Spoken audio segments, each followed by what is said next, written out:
Assalamualaikum warahmatullahi wabarakatuh.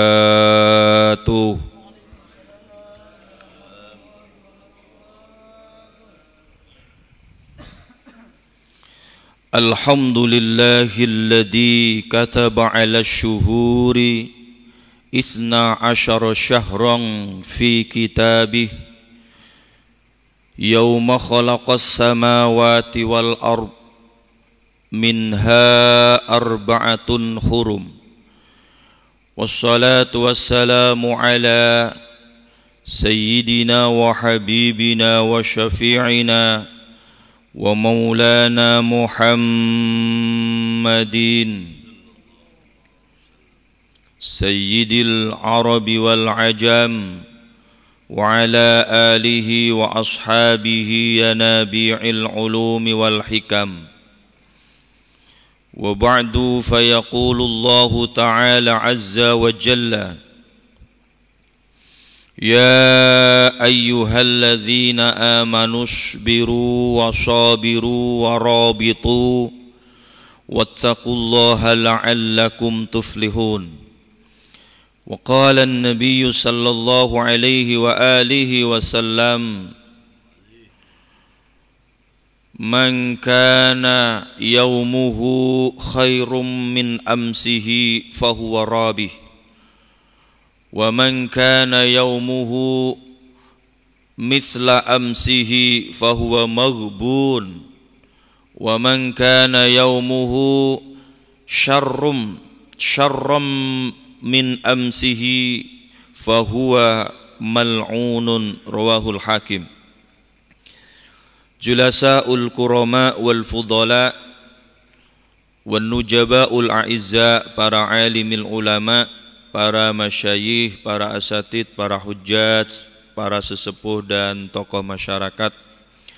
Wabil khusus yang kami hormati Ketua DKM Masjid Agung Al-Mujahidin beserta segenap jajaran pengurus dan para guru-guru kami, Bapak Kiai Haji Usman Allah, Bapak Haji Yayat, dan guru-guru kami yang lainnya, dan para tokoh di sini. Alhamdulillah ada Bapak Tain dan yang lainnya. Bapak-bapak hadirin, para jamaah sekalian yang tidak bisa kami sebutkan namanya satu persatu, namun tidak mengurangi rasa hormat dan ta'zim kami.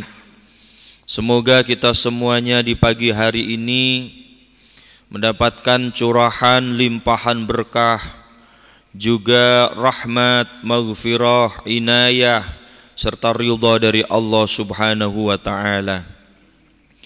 Alhamdulillah, pada pagi yang mulia ini kita bisa hadir di majlis ilmu dan bisa menunaikan ibadah di waktu yang fajar ini, yang mudah-mudahan amaliyah kita ini menghantarkan kita menjadi hamba-hamba Allah yang ubudiyah, yang senantiasa selalu terikat dengan ketentuan-ketentuan Allah sehingga mendapatkan ridha dari Allah Subhanahu wa ta'ala.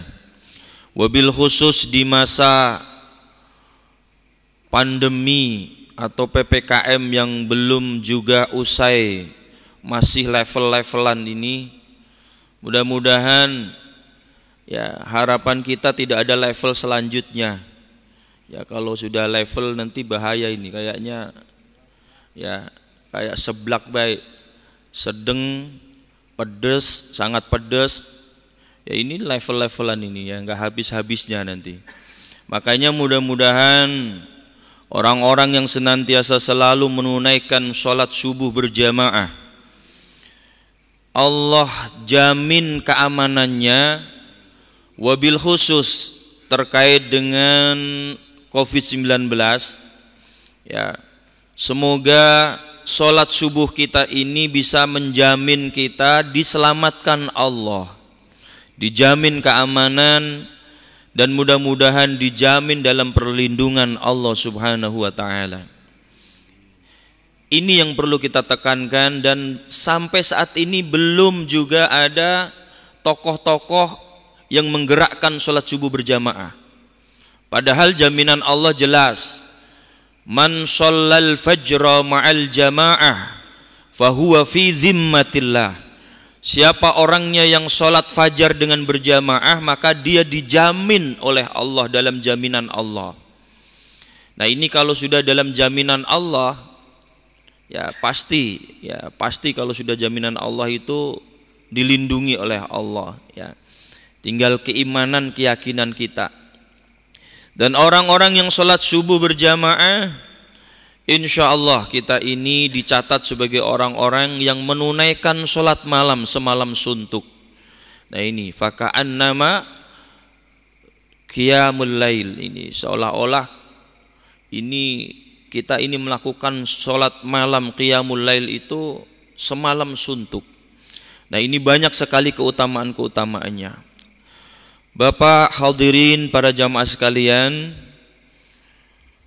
hari ini kita sudah berada di tanggal 29 Zulhijjah. Ya, 29 Zulhijjah. Ya. Artinya kita ini beberapa hari ke depan sudah memasuki bulan Muharram. Bulan Muharram adalah salah satu bulan yang dimuliakan oleh Allah Subhanahu wa taala, sebagaimana Allah telah berfirman di dalam surah At-Taubah ayat yang ke-36. Inna iddatash syuhuri 'indallahi 12 syahran fi kitabillah yauma khalaqas samawati wal ard minha arba'atun hurum zalikad dinul qayyum. Sesungguhnya bilangan bulan di sisi Allah itu ada 12 bulan. Ya, ini 12 bulan ini yang sering kita kenal atau sering masyhur kita ucapkan itu adalah dimulai dari bulan Muharram. Ya. Muharram atau disebutnya Asyura kalau orang Jawa, atau Syuro. Ya, ini. Ya, Shofar, Rabiul Awal, Rabiul Akhir, ya ini. Terus apa?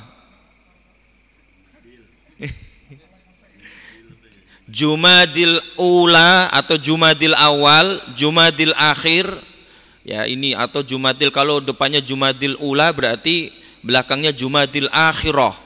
Kalau depannya Jumadil Awal berarti Jumadil Akhir, ya, yang belakangnya. Jadi ada ula, ada akhirah, ada awal, ada akhir. Ini perbedaannya begitu. Ini ilmu nahwu, ya. Terus yang ketujuh bulan Rajab, ya, Sya'ban, terus Ramadan, Syawal, Dzulqa'dah dan Dzulhijjah. Ini 12 ini sudah ditetapkan Allah. Bahkan Allah itu ketika menciptakan langit dan bumi, ya ini, makanya di sini yauma khalaqas samawati wal ard. Pada hari Allah menciptakan langit dan bumi itu, Allah sudah menciptakan hari-hari, dan bahkan juga Allah sudah menetapkan bulan itu ada 12 bulan. Ini sudah fi kitabillah, dalam ketetapan Allah. Ini minha, di antara 12 bulan itu ada arba'atun hurum, ada 4 bulan yang Allah muliakan. 4 bulan yang Allah muliakan ini, 3 bulan ini berurutan, 1 bulannya ini pisah. Yang berurutan ini adalah Dzulqa'dah, Dzulhijjah, Muharram. Yang misahnya itu adalah Rajab. Jadi 4 bulan ini adalah bulan yang Allah muliakan. Dibanding dengan bulan-bulan lainnya, Allah memberikan keutamaan dan kemuliaan 4 bulan ini.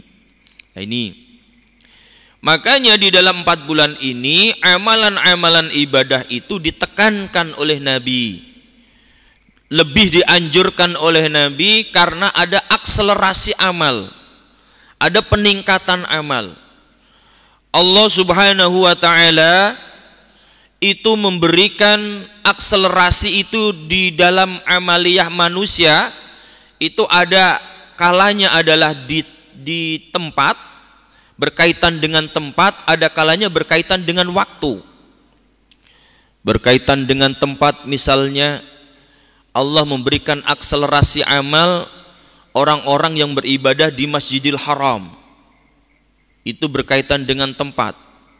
Maka di situ akselerasinya langsung melejit 100.000 kali.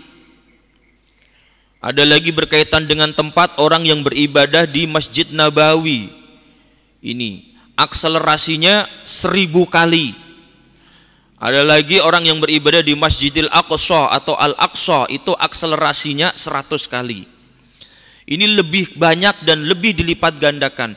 Inilah cara Allah untuk mengangkat derajat dan martabat hamba-hambanya, sehingga seorang hamba itu tidak boleh putus asa.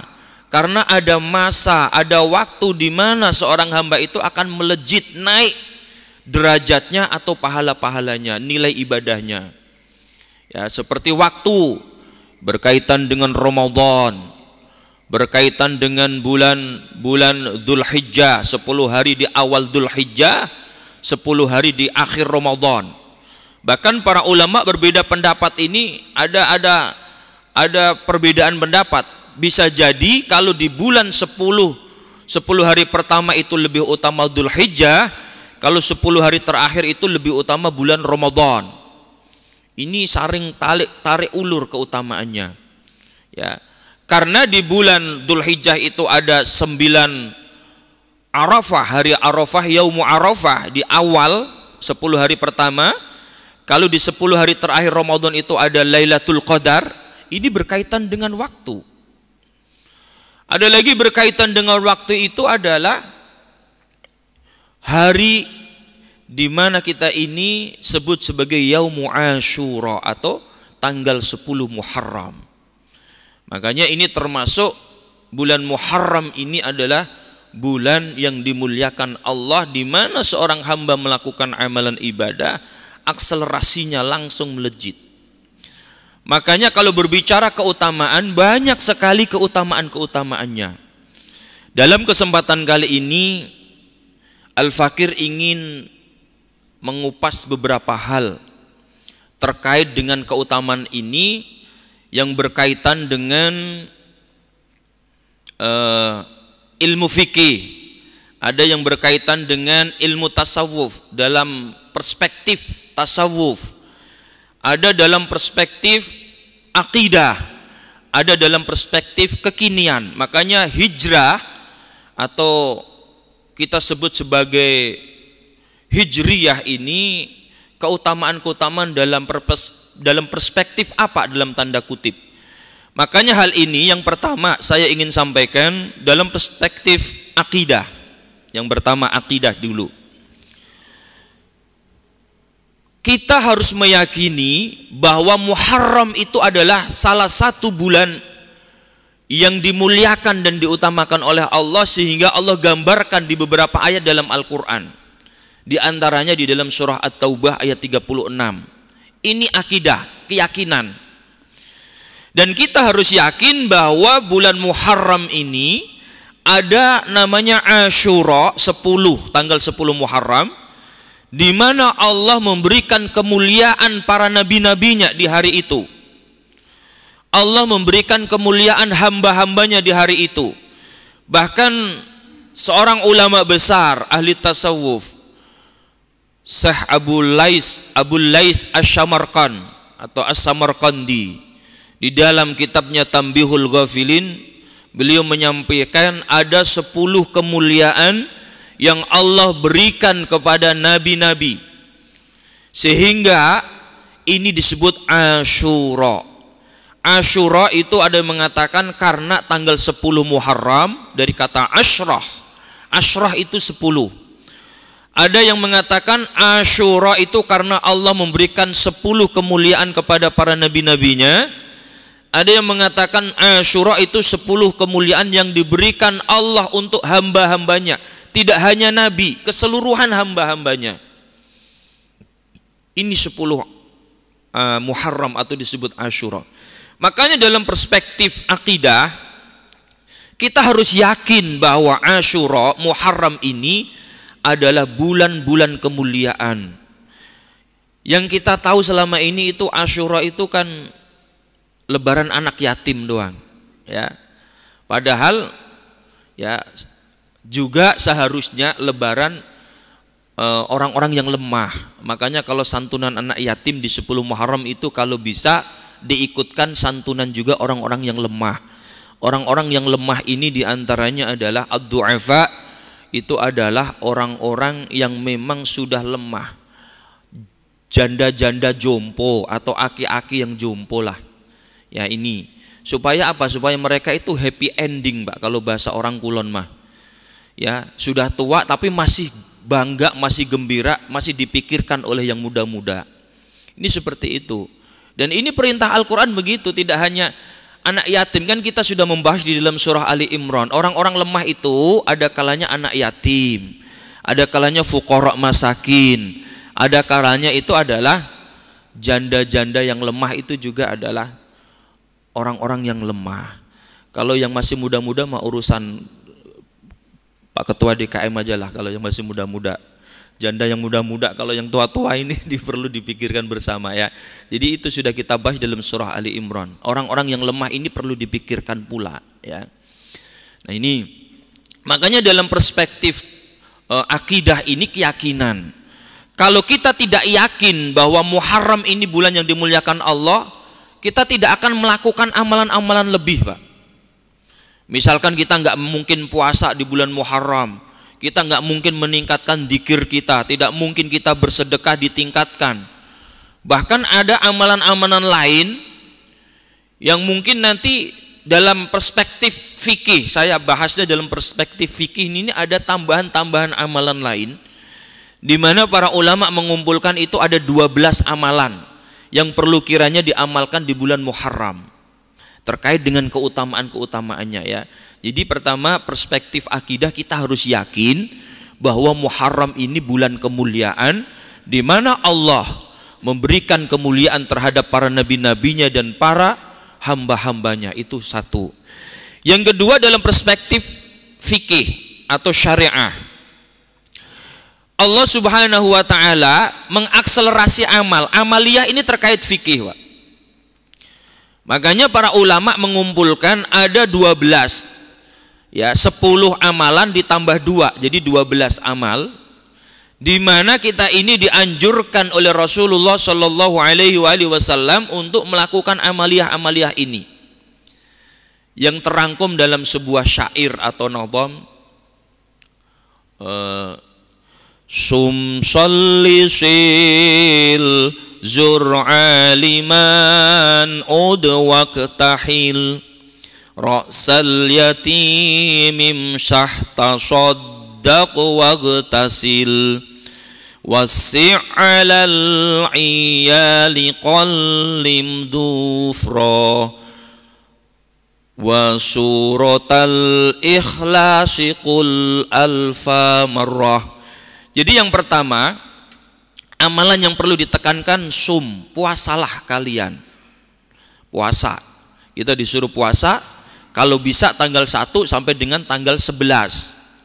Kalau hadis yang masyhur itu tanggal 9, Pak. Tanggal 9 itu hadis yang masyhur ya.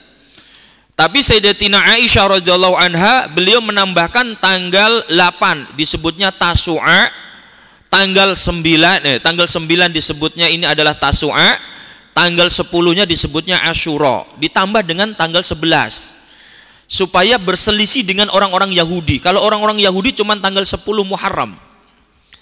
Jadi pas ketika Rasulullah Shallallahu Alaihi Wasallam hijrah datang sampai di Madinah, Rasulullah mendapati orang-orang Yahudi itu berpuasa. Pas tanggal 10 Muharram itu berpuasa.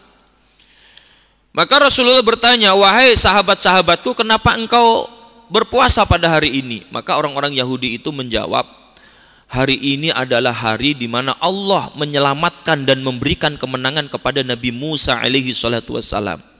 Maka aku berpuasa, kata orang-orang Yahudi. Lantas Rasulullah Shallallahu Alaihi Wasallam beliau bersabda, aku itu aula, lebih utama, atau lebih berhak ya terhadap Nabi Musa terhadap Nabi Musa daripada kalian wahai orang-orang Yahudi.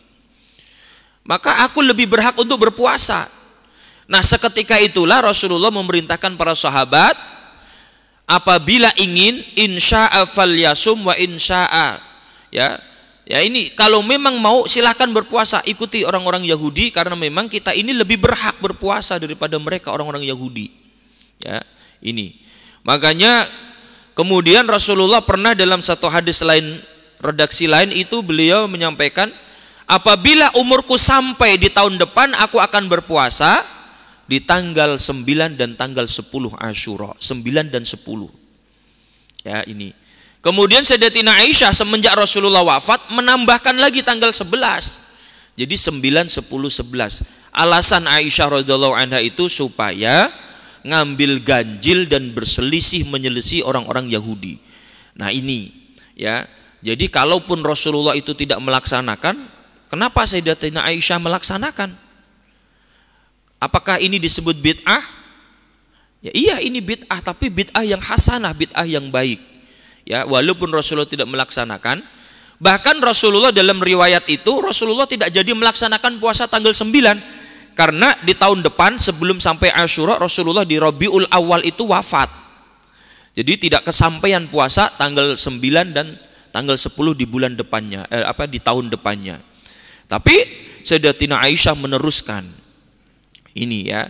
Jadi puasa, sum, sholli, yang kedua sholat. Perbanyak sholat-sholat sunnah. Kalau saya membaca di dalam kitab I'anatul Talibin ada sholat-sholat sunnah khusus, ya khusus di bulan Muharram. Ya, di antaranya ini yang sering kali dilakukan oleh para penganut tarekat. Ya, beda tarekat, beda kaifiat, beda cara-cara sholatnya. Ya, ada yang sampai membaca surah Al-Ikhlas itu 100 kali rakaat pertama, rakaat kedua 200 kali. Rakaat ketiga 300 kali, rakaat keempat 400 kali. Surah Al-Ikhlas setelah Fatihah, surah Al-Ikhlas yaitu. Ya, ini ahli-ahli thariqah yang melaksanakan yang ini, ya. Walaupun tidak ditemukan dalam hadis ya sampai seperti itu melaksanakannya ya. Ini. Salat, yang penting salat. Perbanyak salat. Yang mungkin salat tahajudnya sering keteteran, aktifkan salat tahajudnya, salat duhanya, aktifkan salat duhanya, salat-salat sunnah lainnya. Ya, ini sebagai bentuk penghormatan bulan Muharram, dan memang ya sebagai bentuk penghormatan kita bulan Muharram karena Allah memerintahkan kita untuk menghormatnya. Itu salat ya. Terus yang ketiga, sum sholli sil. Sil itu sambung tali silaturahim. Kalaupun di antara kita ada tali silaturahim yang putus, sambung. Ini perintah ya. Perintah Allah baik secara umum atau secara khusus sudah ada banyak sekali di dalam Al-Quran dan hadis Nabi menyambung tali silaturahim baik di luar bulan Muharram, wabil khusus di bulan Muharram ini waktu yang sangat-sangat ditekankan atau sangat-sangat prioritas itu di bulan Muharram. Ya, sambung tali silaturahim. Terus yang keempat, zur aliman, berziarahlah kepada orang-orang yang alim. Ya, ini kalau kita punya syekh-syekh atau guru-guru yang mursyid atau mursyid atau muallim, yang orang-orang yang sepuh, datangi, kunjungi. Ini perintah ya. Karena kita ini mendatangi orang alim, langkah kaki kita rontok dosa-dosanya, memandang wajahnya kita ini sama dengan ibadah 1000 tahun. Bayangkan, ini berkaitan dengan ilmu. Makanya orang-orang alim ini disuruh kita menyambanginya di bulan Muharram, disuruh kita berziarah, berkunjung di bulan Muharram ini, zur aliman ya, yang mana tentunya ini sudah mulai luntur tradisi budaya ini ya. Dulu saya waktu kecil Pak, ini jadi tradisi. Kalau orang sebelum mau melaksanakan ziarah orang-orang yang sudah wafat, orang-orang yang hidup dulu diziarahi. Misalkan nih mau ziarah ke Wali Songo, orang tua kita dulu kita ziarahi, setelah itu guru-guru kita ziarahi, kemudian baru ziarah orang-orang yang sudah wafat. Ini ya, itu zur aliman. Yang kelima ya, ud ini adalah menjenguk orang yang sakit. Nah ini orang yang sakit tengoklah. Nah ini kira-kira ini setahun yang lalu ada nggak orang yang menjenguk orang sakit, Pak? Setahun yang lalu ini sudah mulai ada. Ya sudah mulai ada karena sudah mulai terbiasa dengan COVID-19. Kalau dulu baru pertama masih asing, Pak. Orang isoman deketin kita nggak berani, orang sakit kita jenguk nggak berani. Ya, bahkan orang meninggal mandiin nggak berani. Sekarang sudah mulai ada, Pak. Jadi di Tangsel itu ada pemulasaraan jenazah khusus COVID. Ya, ini teman-teman di NU juga sudah mulai ada. Ini yang menjadi pertanyaan, kenapa nggak dari dulu di awal COVID, sekarang baru ada. Ya, seperti Pak Kiai Yasin, mungkin Pak Haji Nasan kenal. Itu ketuanya itu Pak Haji Sartono, orang Basnas. Itu adalah penggerak pemulasaraan jenazah secara sukarela. Kalau ada orang yang kena COVID yang nggak berani mandiin, itu ada tim yang berani mandiin. Saya bilang, kenapa antum nggak dari dulu? Lah dulu kan belum kenal COVID, sekarang udah kenal, udah CS, katanya begitu. Makanya sudah berani mandiin sekarang. Ya, ini yang dulu itu nggak pernah mandiin, ya di rumah sakit asal dilakban, dikubur, dipeti. Sekarang alhamdulillah. Ya, padahal sudah jelas ketika orang terpapar COVID ketika meninggal itu, ya inangnya itu sudah mati. Ya, sudah mati. Makanya kenapa dulu kok sampai dibuang-buang sampai seperti itu? Ada yang langsung dilempar itu di berita di YouTube itu, naudzubillah min dzalik ya. Ini kenapa enggak dari dulu gitu, dari awalnya kita bikin bagaimana mengurus jenazah ya yang terpapar COVID menurut Islam.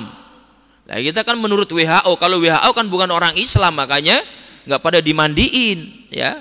Ini makanya itu mungkin yang meninggal dulu-dulu itu pada nyesel kenapa enggak sekarang-sekarang ya. Ya, dulu pada enggak ada yang dimandiin, Pak. Di rumah sakit sekarang alhamdulillah rumah sakit sekarang udah dimandiin, Pak. Karena terakhir saya tetangga meninggal di rumah sakit Bogor itu dimandiin, alhamdulillah. Walaupun COVID positif tapi dimandiin. Ya, saya bilang kenapa nggak dari dulu, Pak? Ya, rumah sakit coba rumah sakit ini bikin itu ya yang mandiin. Bagaimana memandikan secara protokol COVID? Kan ada caranya, pasti ada. Ya, cuman kita nggak mau. Ya, maunya ngikutin WHO. Kalau WHO kan disemprot disinfektan, dilakban, dibungkus plastik, udah. Ya, jadi seperti itu. Ini prihatin. Jadi menjenguk orang sakit dari dulu itu dianjurkan oleh Nabi. Supaya orang yang sakit itu punya kekuatan spiritual, kekuatan mental, supaya tidak ngedrop tambah ngedrop. Kita dukung, kita support, apalagi didukung dananya, disupport keuangannya. Oh, seneng nggak kira-kira, Pak? Seneng, ya Allah. Dijenguk saja sudah seneng, apalagi disupport dananya, disupport isomannya. Ya udah kalau isoman nih ada ini. Nah, ini sebetulnya seperti itu. Ini perintah Nabi ya, menjenguk orang sakit. Itu jenguk. Apalagi di bulan Muharram ini tentunya pahalanya lebih berlipat ganda. Itu yang kelima. Yang keenam, waktahil, memakai celak mata atau disebutnya sifat mata. Itu sunnah di bulan Muharram. Ya, yang dari kalau orang umroh itu dulu selalu itu oleh-olehnya. Ya, ibu paling seneng dulu ya, langsung dipakai. Sekarang sudah nggak laku sekarang. Ya, ini banyak itu dulu orang-orang tua dulu, makanya kelihatan matanya ini sehat-sehat, Pak. Itu untuk menyehatkan mata itu sebetulnya. Ini sunnah Nabi. Ya, bahkan Rasulullah Shallallahu Alaihi Wasallam itu memakai al-iktihal, itu celak mata. Itu Rasulullah selalu memakai. Ya, jadi seperti itu. Yang keenam, ya, waktahil. Terus yang ketujuh, ra'sal yatimi imsah, kepala anak yatim usaplah penuh dengan kasih sayang. Ini adalah perintah juga. Ya, makanya yang terkenal kita ini adalah lebaran anak yatim di bulan Muharram, di hari Asyura. Ini karena memang ada hadis Nabi, siapa orangnya yang mengusap kepala anak yatim dengan kasih sayang, maka dia akan mendapatkan keutamaan sebanyak jumlah rambut-rambutnya anak yatim.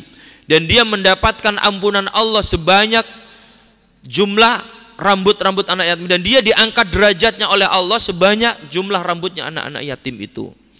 Ya, ini makanya kenapa ketika santunan anak yatim kita ini disunnahkan untuk mengusap kepalanya, ya, dari depan ke belakang ke depan. Jadi ya, sambil membaca hasbunallah wa ni'mal wakil, ni'mal maula wa ni'man nasir, itu disunahkan begitu. Ya, ini. Tapi tidak hanya mengusap saja.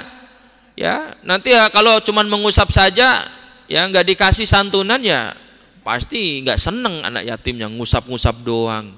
Ya, ya ini kasih santunan sambil diusap dengan rasa kasih sayang, seolah-olah anak kita dibelai. Ya Allah, itu enak banget itu ya. Nah, ini jadi seperti itu. Ini roksal yatimim sah, ini adalah simbolik atau majas daripada kita ini mencurahkan rasa kasih sayang terhadap anak yatim.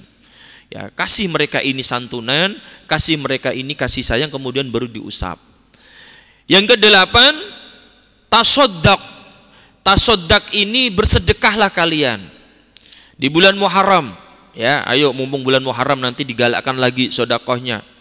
Ambulan ini nggak beli-beli nih, nggak lunas-lunas ini. Nanti di bulan Muharram kita gelar lagi dah, ngisi list lagi, ya khusus bulan Muharram untuk pencapaian beli ambulan.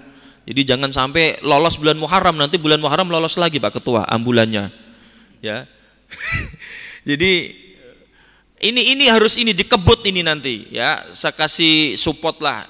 Ini kalau bisa dibikin list lagi nggak apa-apa. Ayo, list khusus buat Muharram, ambulan Muharram gitu nanti. Jangan sampai keluar bulan Muharram nggak kebeli ambulan, atau malu atau diumumin terus udah berapa bulan sampai sekarang nggak beli-beli. Nanti takutnya kok nggak beli-beli sih, Masjid Agung Al Mujahidin sudah diumumin melulu. Ya, ini mudah-mudahan di bulan Muharram ini bisa kebeli ya, mudah-mudahan. Kita galakkan sedekah, ayo sedekah. Ya, ini kita galakkan tasoddaq. Yang kesembilan, waqtasil mandi. Silahkan mandi sunnah, ini banyak sekali. Mandi setelah tengah malam itu hukumnya sunnah. Menjelang fajar hukumnya sunnah. Jadi setelah tengah malam ya, setelah jam 12 malam. Ya, kalau sebelum jam 12 malam itu makruh hukumnya. Itu air masih tidur, jangan diganggu. Ya, air masih tidur kita gunakan mandi. Jadi penyakit, Pak. Jadi kalau sudah lewat tengah malam itu air sudah bangun.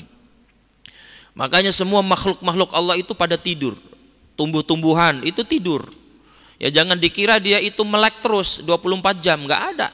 Pasti tidur. Ya, hewan-hewan tidur. Ya, tidur. Pasti dia ini punya metabolisme tubuhnya ini dengan cara tidur. Termasuk air, itu ada air tidur, ada air bangun. Ada air emosi juga. Kalau air lagi emosi digunakan mandi, ngamuk dia, Pak. Jadi penyakit, Pak.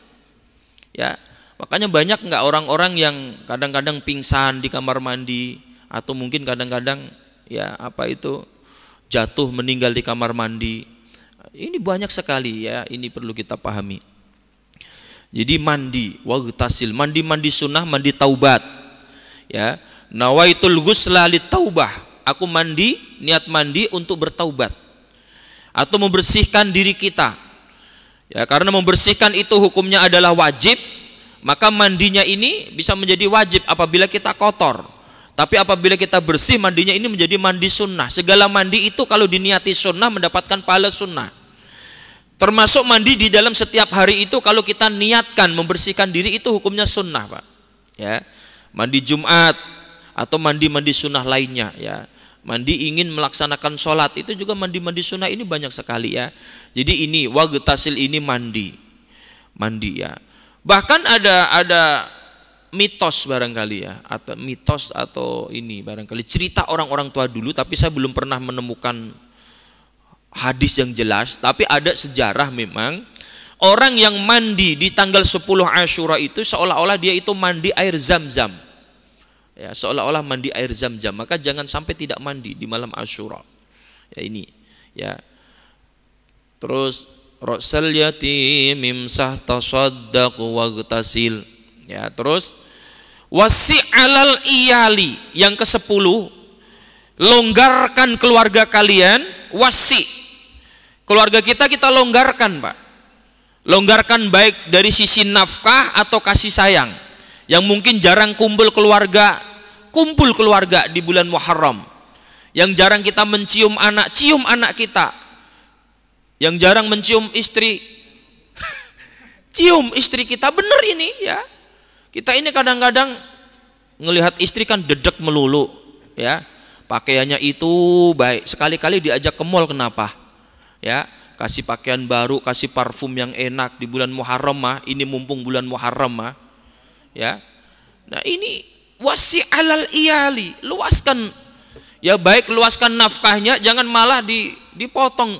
Ini mak, mohon maaf mah, gara-gara Covid ini ya, sehingga dipotong anggaran dasar rumah tangganya, dipotong. Ini keliru. Nanti Covid akan nuntut, sedikit-sedikit kita Covid, sedikit-sedikit Covid, nanti nuntut di hari kiamat. Ya Rob, saya tidak terima, kok sedikit-sedikit saya disalahin. Ya, bukankah saya ini adalah hambamu ya Allah? Ya, nanti nuntut, Pak. Ya, kita ini kadang-kadang begitu, ya. Sakit dari rumah sakit, pulang-pulang tahu-tahu Covid. Ya, tahu-tahu Covid, nanti nuntut Covid itu. Ya. Ini keluarga kita di bulan Muharram, luaskan. Yang biasa memang dikasih uang belanja 100.000, kasih 200, kenapa sih sekali-sekali? Ya. Yang nggak pernah diajak makan bareng kemana restoran, ajak sekali-sekali mah. Ya. Jangan disuruh di dapur melulu. Ya, pakaiannya juga pakaian dapur dengan pakaian tidur sama baik, baunya begitu baik. Jadi udah ini, makanya bikin kejutan-kejutan dalam rumah tangga supaya tidak ada kejenuhan dalam rumah tangga. Itu saya salut Pak RW itu ya. Itu salut kalau beliau ini sering di mana gitu ngajak keluarga ya. Itu memang harus seperti itu. Ya.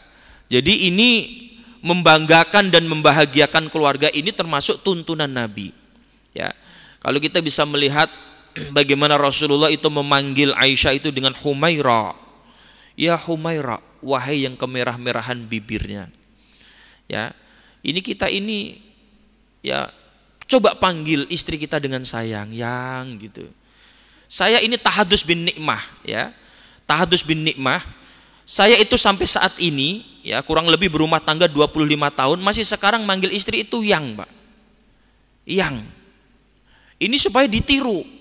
Bagaimana harmonisnya, bagaimana Rasulullah itu dengan keluarganya itu luar biasa seperti itu memang. Kalau kita panggil istri yang mosok sih mau jewer istri, mosok sih mau ngomel-ngomelin istri, mosok sih mau mencaci maki istri, nggak bakalan. Makanya kalau panggilan itu ikuti Rasulullah, panggilannya itu dengan panggilan sayang. Ya Humaira, ya. Jadi walaupun hitam jangan panggil hitam, jangan panggil begitu. Ya Suwaida, Suwaida itu yang kehitam-hitaman. Ya. Panggil walaupun hitam sekalipun hitam, ya, panggillah dengan panggilan yang sayang ya, ini wasi' alal iyali. Yang ke-10, yang ke-11 qallim dhufra, potong kuku. Ya, potong kuku, khususkan memotong kuku itu di bulan Muharram. Yang mungkin kita ini selalu motong kuku itu di hari Jumat, sunnahnya memang di hari Jumat. Tapi khusus di bulan Muharram jangan sampai lupa ya. Ini qallim dhufra. Terus yang ke-12 ya, 12 wa suratal ikhlasi kul alfa marrah. Dan membacalah surah Al-Ikhlas 1000 kali. Makanya kalau sholat tadi ya, rakaat pertama 100, rakaat kedua 200. Itu sudah berapa? 300. Rakaat yang ketiga 300. Berarti sudah berapa? 300 sama 300 600. Rakaat yang keempat 400. Berapa? 1000. Maka ini orang-orang ahli tasawuf itu sholat sunnah di malam 10 Asyura untuk menyambut dan memuliakan bulan Asyura. Ini sholat 4 rakaat, 2 rakaat salam, 2 rakaat salam itu dengan membaca surah Al-Ikhlas 1000 kali, Pak. 1000 kali, bayangkan ya. Ini bisa menjadi fida, bisa menjadi tebusan atas dosa-dosa kita di masa lampau. Fida itu boleh dengan surah Al-Ikhlas, boleh dengan kalimat zikir la ilaha illallah, boleh dengan salawat Itu untuk fida, untuk tebusan-tebusan keburukan-keburukan kita di masa lampau. Ya, ini. Makanya ini dalam perspektif fikih, ayo kita genjot amalan-amalan ini. Jangan sampai 12 amalan ini tidak kita lakukan di bulan Muharram. Ya, wabil khusus di tanggal 10 Asyura. Ini dalam perspektif fikih. Yang ketiga dalam perspektif tasawuf. Hijrah yang dilakukan oleh Nabi adalah hijrah makani, di mana Rasulullah hijrah dari Mekah menuju ke Madinah. Itu makani, tempat. Hijrah yang kedua, hijrah yang pertama Rasulullah lakukan dari Mekah menuju ke Habasyah. Habasyah itu sekarang Ethiopia, Pak. Makanya ada sahabat-sahabat Nabi itu disebut Al-Habsyi. Al-Habsyi itu tadinya dari Habasyah, dari Ethiopia, keturunan-keturunan Ethiopia. Itu Al-Habsyi. Ya. Termasuk ada yang dari Paris, Al-Farisi, Imam Salman Al-Farisi. Itu dari Persia, ya. Sahabat-sahabat Nabi itu dari mana-mana, ini luar biasa. Hijrah Nabi yang pertama. Hijrah Nabi yang kedua itu adalah hijrah Nabi dari Mekah menuju ke Madinah. Setelah itu tidak ada hijrah lagi. Setelah Rasulullah menaklukkan Makkah yang disebut dengan Fathu Makkah, tahun 8 Hijriah ini sudah tidak ada hijrah lagi. Kata Nabi, la hijrata ba'dal fathi, tidak ada hijrah lagi setelah Makkah itu ditaklukkan oleh orang-orang Islam. Ya, ini. Makanya hijrah makani.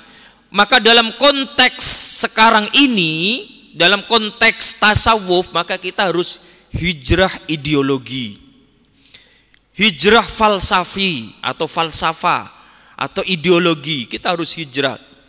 Karena hakikat hijrah itu Rasul pernah menyampaikan, al-muhajir man hajara ma al-muhajir man hajara ma harrama alaih. Orang yang hijrah itu adalah orang yang berpindah dari apa-apa yang diharamkan oleh Allah. Ya, ini. Jadi yang disebut hijrah itu adalah hakikatnya orang yang berpindah dari apa yang diharamkan oleh Allah menuju kepada apa yang dihalalkan oleh Allah. Ini yang disebut hijrah ideologi, hijrah falsafi. Ya, falsafati. Ini yang penting dalam konteks ilmu tasawuf. Hijrah kita itu adalah hijrah dari sesuatu yang buruk menuju yang baik, dari sesuatu yang malas menjadi yang sangat kreatif, yang rajin, ya. Ini hijrah-hijrah ini selalu dikumandangkan. Makanya ada sebuah kelompok, sebuah kalangan itu mengatakan kelompok hijrah sekarang ini, ya. Ada kelompok ibu-ibu yang hijrah, yang tadinya tidak pakai jilbab, ya. Yang tadinya ini tidak bisa membaca Al-Qur'an, akhirnya bisa membaca Al-Qur'an. Ini kelompok-kelompok hijrah. Ya, jadi ini sudah masyhur di kalangan kita. Nah, yang paling penting adalah dalam hijrah ini kita ini harus bisa tafakur. Kita ini harus mau tidak mau harus bertekad bahwa kita harus lebih baik daripada sebelumnya. Ini hijrah kalau hanya diperingati, hanya sebuah apa itu namanya seremonial, slogan, atau hanya sebuah peringatan-peringatan yang ini buat apa kalau tidak ada perubahan? Makanya orang-orang yang beriman, hijrah ini digunakan untuk momentum muhasabah. Makanya ada tafakur ihtisab, ada tafakur isti'dad. Ini dalam konteks tasawuf tadi, ya. Karena ihtisab dan isti'dad ini kajiannya kajian tasawuf.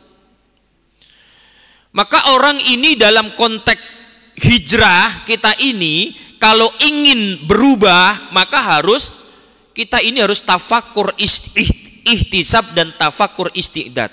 Harus mau berpikir kita ini muhasabah diri. Kalau bahasa gampangnya introspeksi diri. Setelah introspeksi diri kemudian isti'dad, mengambil bekal diri. Orang kadang-kadang dia introspeksi diri tapi tidak ada perubahan, buat apa? Ayo kita muhasabah, Justru semakin tua, justru dia ini tidak ada perubahan amalia yang signifikan, nggak ada artinya dalam hidupnya. Ini naudzubillah min dalik. Makanya kalau dalam konteks muhasabah ini, panjang sekali Pak. Muhasabah itu dalam konteks tasawuf, itu harus disertai beberapa makom, marotib atau tingkatan-tingkatan. Orang itu tidak ujuk-ujuk muhasabah, tidak. Muhasabah itu kalau dalam tingkatan tasawuf, saya membaca di dalam kitab Ihya, itu harus dimulai ada namanya murobatoh. Murobatoh itu mewaspadai diri sendiri.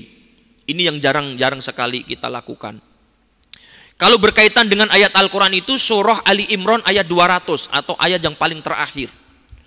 Tadi saya baca, ya ayyuhalladzina amanu isbiru wasabiru warabitu wattaqullaha la'allakum tuflihun. Wahai orang-orang yang beriman, isbiru, sabarlah kalian. Wasabiru, dan tetapkan kesabaran kalian, kuatkan kesabaran kalian. Kemudian warabitu, dan bersiap siagalah kalian, waspadalah kalian. Jadi ternyata Bang Napi ketika bilang waspada, waspada, ternyata mengutip ayat ini Pak. Tidak hanya waspada kepada kejahatan kriminal, tapi waspada terhadap diri sendiri. Kita ini seringkali waspada kepada orang lain, tapi nggak pernah waspada kepada diri sendiri. Ini kecerobohan kita. Makanya orang-orang ahli tasawuf itu sebetulnya dia ini selalu meniti-niti diri, bukan meniti-niti orang lain. Mengkritisi diri, bukan mengkritisi orang lain. Menyalahkan diri sendiri, bukan menyalahkan orang lain. Dan bahkan menyiksa diri, bukan menyiksa orang lain.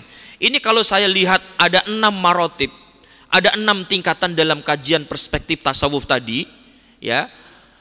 Yang pertama musyarotoh. Musyarotoh itu manusia itu dalam konteks mengekang jiwanya itu harus memberikan syarat. Jiwa, kamu harus menjadi orang taat. Jiwa, kamu harus menjadi orang-orang yang beriman dan bertakwa. Itu harus ada syarat. Jadi orang menjadi iman itu tidak ujuk-ujuk Pak. Harus diikat jiwanya dulu, kemudian jiwanya ini diberikan syarat. Bangun tidur, kamu mau tidak mau harus begini. Kamu setelah itu harus begini, harus begini, harus begini. Syarat-syarat inilah yang harus kita kasih kepada jiwa supaya jiwa kita tidak lengah. Ya, misalkan Pak, kalau kita ini tidak melakukan mujahadah, kesungguhan jiwa, nggak mungkin kita hari ini sampai di masjid ini. Ini masih enak tidur atau masih enak ngopi dan kongko-kongko dan sebagainya. Ya, musyarotoh. Ada lagi namanya muraqabah. Setelah musyarotoh itu muraqabah. Mengintai diri, jangan sampai diri kita ini terpeleset, jangan sampai diri kita ini melakukan keburukan. Ini harus diintai diri kita. Makanya ada makom muraqabah. Setelah makom muraqabah baru muhasabah. Setelah kita lihat diri kita, maka kita nilai diri kita.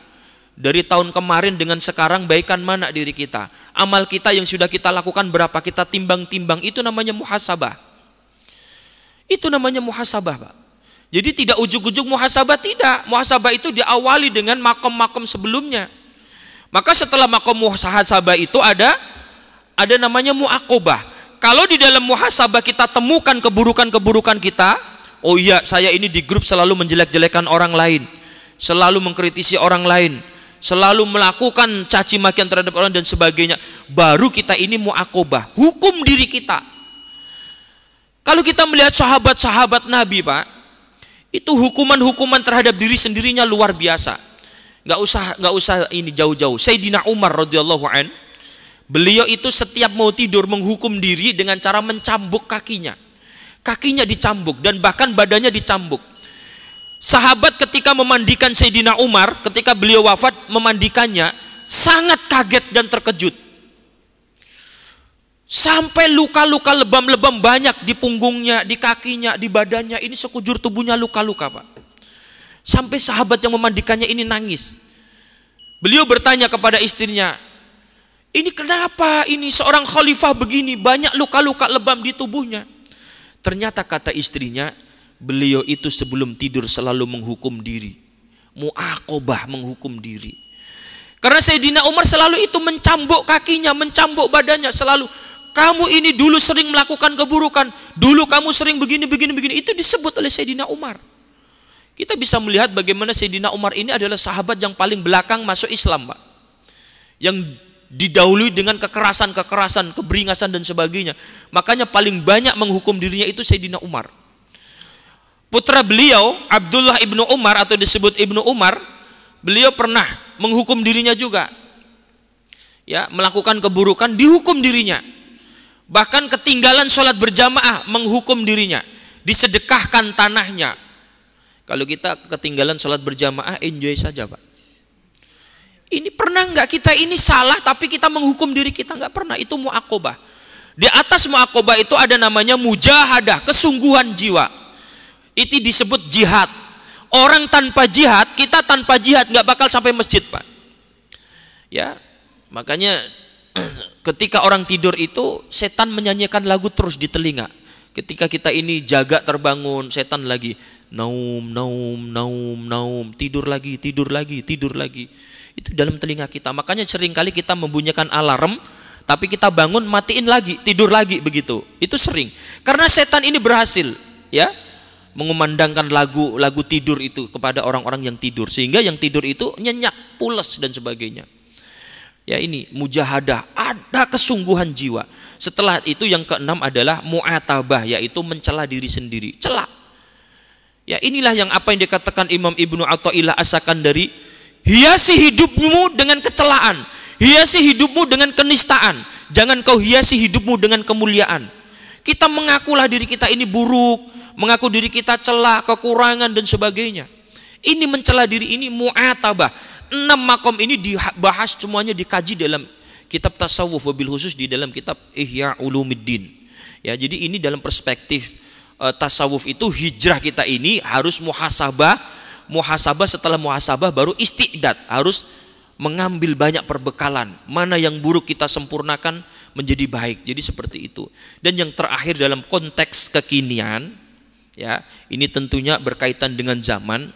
Hijrah itu mau tidak mau kita ini harus berubah mindset pola pikir kita.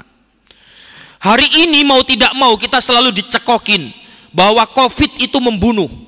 Betul nggak Pak? Rokok itu membunuh. Betul nggak? Ini adalah pola pikir kita ingin dicuci otak. Dicuci otak kita ini. Padahal rokok membunuh nggak kira-kira? Rokok membunuh nggak? Ayo. Itu kan di slogan-slogan itu, rokok membunuhmu. Pak Haji Dadan perokok hebat, tapi sampai sekarang ya banyak orang-orang perokok hebat. Itu mana coba? Hari ini COVID membunuhmu. Banyak orang yang kena COVID tapi COVID tidak membunuh, betul nggak? Ini saya khawatir ada penggerusan akidah, ada pemusnahan akidah kita seolah-olah yang membunuh itu bukan Allah. Kalimat ini bisa menggeser keimanan kita, bisa menjadi orang-orang yang murtad Pak. Makanya dalam kajian Sulamut Taufik ala Mirqadi Su'udi Tasdik yang saya kaji di dalam Masjid Al-Mabrur itu ada orang murtad akidah, i'tiqadnya bisa murtad karena menganggap api bisa membakar, nasi bisa mengenyangkan, makhluk bisa membunuh. Itu hati-hati. Kalau hanya sekedar pengetahuan, hanya sekedar keilmuan atau hanya sekedar ini nggak masalah. Tapi ketika sudah masuk ke dalam ranah akidah, maka itu bisa menggerus akidah, bisa menjadi murtad kita ini. Kan orang sekarang Masya Allah luar biasa ya, terkait dengan COVID ini, hati-hati. Makanya inilah para jamaah, dalam konteks kekinian mari rubah mindset kita. Kita dengan COVID ini yakini bahwa ini adalah Allah berikan yang terbaik. Dengan COVID ini bukankah kita ini sudah merubah pola hidup? Yang tadinya sembarangan kita menjadi rajin cuci tangan, ya. Yang tadinya kita ini pokoknya hidupnya, pola hidup kita ini amburadul, sekarang ini dijaga terus. Ini kehati-hatian ini merubah. Jadi COVID ini Allah hadirkan untuk kita itu banyak sekali manfaat dan hikmahnya. Kita hari ini yang banyak itu mencela atau justru kebalikan mencela apa Pak namanya? Kita ini kebanyakan mencela COVID atau kebanyakan kita ini menyanjung COVID coba? Kita ini mencela. Padahal Rasulullah dalam hadisnya jelas, kita tidak boleh mencela apapun, makanan tidak boleh dicela, sekalipun penyakit dalam diri kita itu nggak boleh dicela, Pak. Hadisnya jelas. La tasyubbudik. Ayam nggak boleh dicela, semua nggak boleh dicela ini. Karena perbuatan orang-orang yang beriman itu semuanya itu berladang pahala. Makanya Rasulullah sampaikan, aku itu heran terhadap orang-orang yang beriman. Apapun yang dilakukan selalu menghasilkan pahala. Apabila dia ini mendapatkan musibah, dia bersabar dapat pahala. Apabila dia mendapatkan nikmat, dia bersyukur dapat pahala. Ini orang-orang beriman seperti itu. Makanya COVID ini, ayo dalam pikiran kita bahwa COVID ini sengaja Allah hadirkan di tengah-tengah kita ini untuk merubah kita agar menjadi orang-orang yang lebih baik. Ini adalah hijrah dalam konteks kekinian. Mari rubah pola hidup kita, rubah pola pikir kita, rubah diri kita ini agar menjadi lebih baik. Karena orang yang beruntung adalah orang yang hari ini lebih baik daripada hari kemarin. Ya, man kana yaumuhu khairon min amsihi fahuwa rabi. Siapa orangnya yang hari ini lebih baik daripada kemarin, dialah orang-orang yang beruntung. Wa man kana yaumuhu mithla amsihi, sama terhadap yang kemarin, fahuwa maghbunun. Dia itu adalah orang-orang yang buntung, bukan beruntung tapi buntung, rugi, ya. Tapi wa man kana yaumuhu syarron min amsihi, kok hari ini lebih buruk daripada hari kemarin. Dihadirkan COVID, bukan malah ingat kematian, malah ingat COVID. Dihadirkan COVID, bukannya malah ada perubahan-perubahan, malah tambah semakin merajalela. Ini hati-hati, itu berarti lebih buruk. Maka dia ini fahuwa mal'unun, dia itu adalah orang-orang yang celaka. Naudzubillah min dzalik. Hadis diriwayatkan oleh Imam Hakim. Demikianlah para jamaah yang dirahmati Allah. Intinya banyak sekali keutamaan-keutamaan di tahun baru Hijriah ini, ya, dalam perspektif tadi yang telah disampaikan, ya. Perspektif akidah, perspektif fikih atau syariat, perspektif tasawuf, ya, dan juga perspektif kekinian. Inilah mudah-mudahan ada berkah dan manfaatnya. Mohon maaf atas segala kekurangan dan khilafan, ya, barangkali itu. Al-afu minkum. Assalamualaikum warahmatullahi wabarakatuh. Waalaikumsalam warahmatullahi wabarakatuh. Demikian para